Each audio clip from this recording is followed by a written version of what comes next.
As I make this video, we've had a lot of chatter about tariffs in the news, and the stock market has been going down significantly, and there's all sorts of, I guess, chaos in the news cycle about this.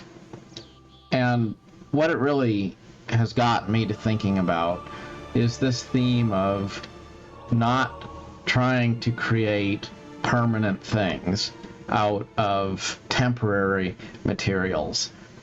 And the truth is that we go through life sort of trying to deceive ourselves, chasing things, building castles and monuments to our ego. But what really matters is spending time with your family if you have family, or being there for your kids if you have kids, being there to make people feel valued and cherish the moments of your life. That's really what matters. But people tend to become very materialistic as time goes on, and they don't necessarily intend to. It's just sort of built into the DNA of our society to start to get this way. And when I look at something like maybe a stock market crash or correction, or a piece of bad news that comes and rug pulls everyone, and folks start to be really upset and concerned, and they say, well, look at what's going on with my investments or 401k or whatever it might be.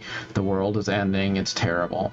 Well, the first thing that I tend to think many times is, of these people, what would you say if your investments went up, your overall net worth was doing really well, you're having a really good experience in life, but you're maybe getting ahead through some sort of a channel that's not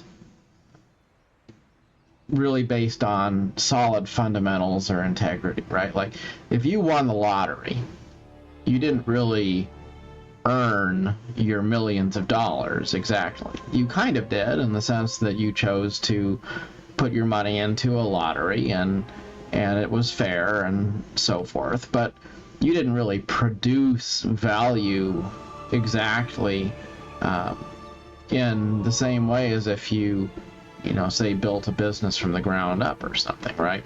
And people who get ahead, they tend to be very disinterested in the plight of others, right?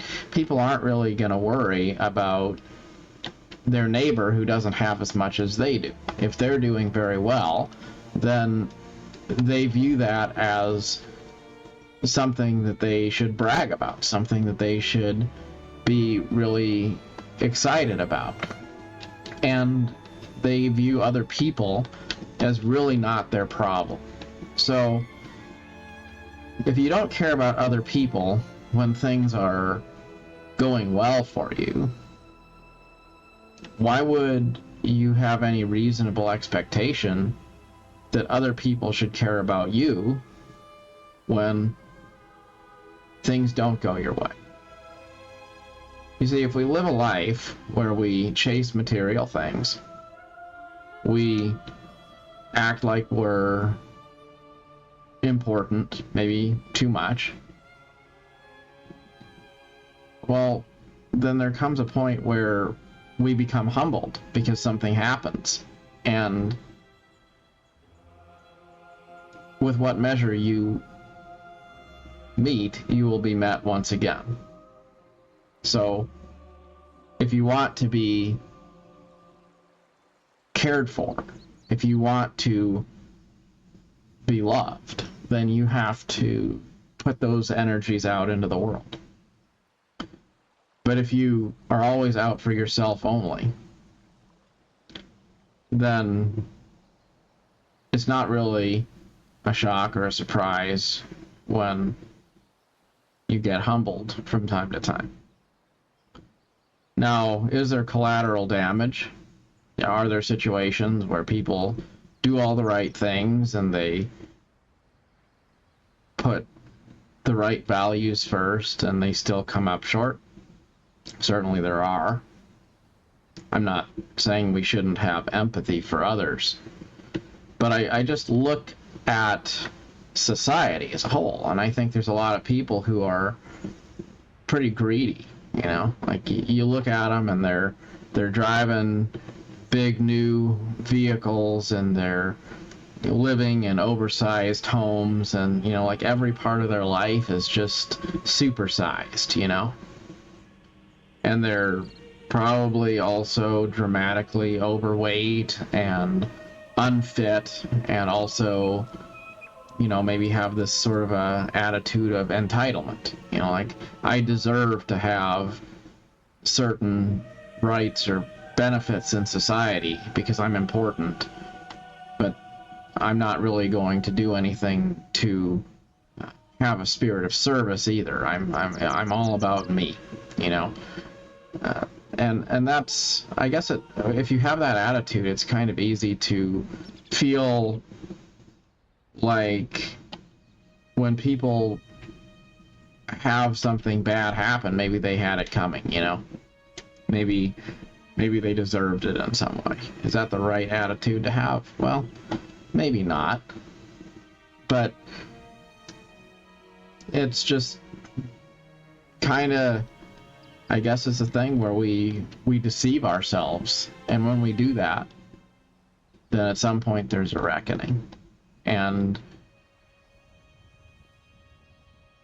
people who are all about themselves, they wind up being the ones who are alone to bear the brunt of the consequences when the reckoning comes. So if there's a lesson in there, it's be the right kind of a person. Don't be a greedy, materialistic person. Don't be someone who's always trying to take as much as you possibly can. You know, you can enjoy life with very little. And if you live your life just trying to consume only what you truly need or truly want, and you're not always just trying to measure up to other people or prove that you're the king of the hill, then I think a lot of those problems just don't hit as hard. You know, if your car's paid off, your house is paid off, if you own a house, you're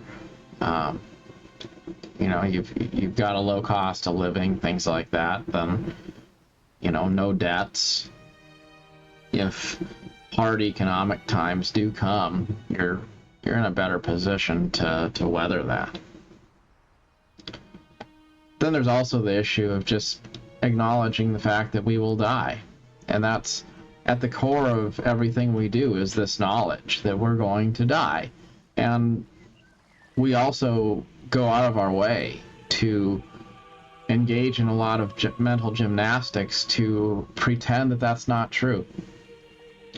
So, you know, you don't focus as much on loving others if you've devoted your life to this ethos that you're going to be there forever.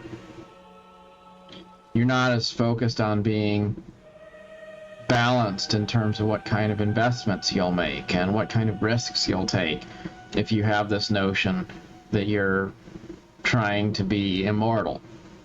But when you realize you can't take it with you when you go, it's not really yours, you're just a steward of it, all those kinds of thoughts tend to result in a lot more prudent behavior. You know, like the you know, the crypto bros that are always trying to get ahead these days by, you know, pouring their money into whatever coin is supposedly going to go to the moon. Well, you know, if you're trying to be a wise investor, is that really what you're going to do with your money? I don't necessarily know that it is. You know, like if you think to yourself that you're like you're the chairman of your own personal corporation in life, and you have shareholders, and those shareholders are your friends, your family, anyone who you know, is relying on you or whoever it is that you're going to leave your wealth to when you pass away. You have this sense that I have to be a good steward of what I have. Well, then, you're not going to make crazy, risky investment choices. You're not going to be doing things that are likely to put yourself into a position where you lose it all because of something foolish that you did. It's when we are overcome with hubris and greed and a desire to focus more on making everything about ourselves instead of being good stewards, and when we try to kick the can down the road and not acknowledge the fact that we have a limited amount of time to live, and as much as we should enjoy our lives, we aren't really here to be immortal like the gods. So that bank account balance, that's useful, certainly, but it's not the main thing which determines our value in life. It's not the main thing which should be what defines our pursuits. If you pursue only one thing in life, money shouldn't be it. It should be caring about people who you love. It should be finding people who you love. It should be doing things that you love. And you'll realize relationships matter, and to your time matters. Having time to do things, to be able to think about things and to contemplate things and to enjoy philosophy, to read a book and to spend time with somebody who you care about. All of those are things that matter.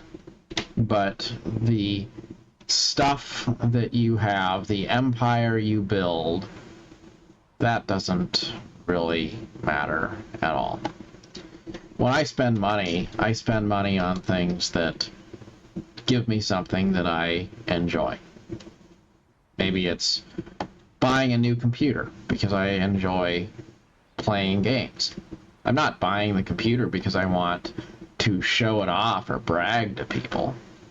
I don't care if people even know I have it. I get it because I want its functionality. And then there's other things that, I don't spend much money on. I don't spend much money on having a nice car because I just don't really care about that. I'd much rather spend time, walking around and getting exercise outside rather than sitting in a vehicle watching the road go by. And I just don't really need to spend a bunch of money on a car. But I will probably spend a bunch of money on a computer because, I view myself as a gamer, so I enjoy having the technology. That's something that gives me a sense of excitement and fun. So, I can choose what I want to do, and the truth is what I actually want isn't really all that much, because when you give up all the things that you're doing to try to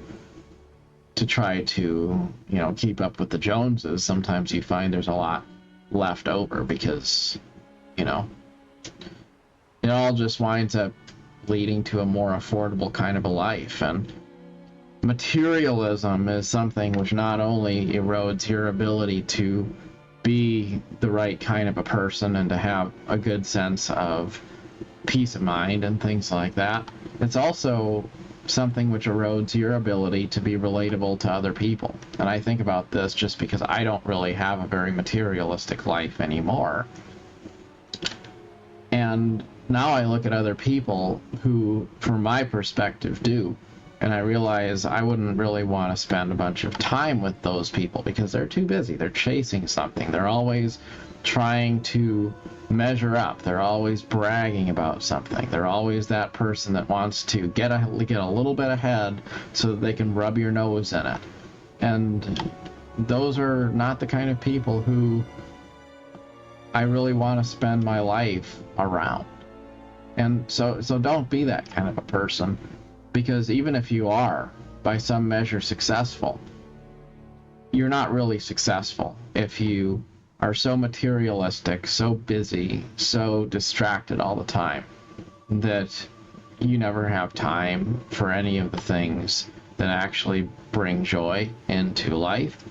And other people who do enjoy their lives just kind of avoid you because they know that, you don't share the same sort of value set as they do.